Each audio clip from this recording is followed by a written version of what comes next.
साथी रे चाल गा तुझीबा फेरी चाल गा तुझीबा फेरी।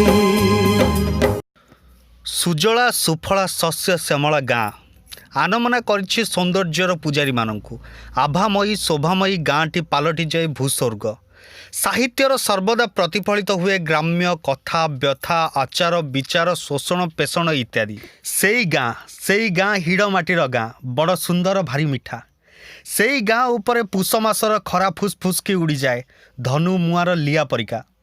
सेई गाँ रे माघ मासर बाघ शीत आसी अघिरारे पोड़ी मरे।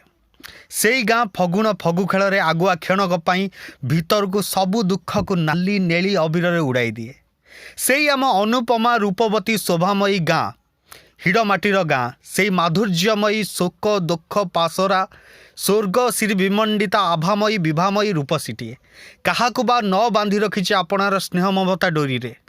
कांत कवि लक्ष्मीकांत महापात्र चषा भाई उद्देश्य पदुटिए कहिथिले हिड़माटी हिड़रे देई चालुथा छाती फुलेई राजा होई मोड़ुथा निश आउ काहाकू डरे दानार जोगाड़ करे चाषी कनार जोगाड़ कर। रे साथी रे चाल गा तुझीबा फेरी चाल गा तुझीबा फेरी।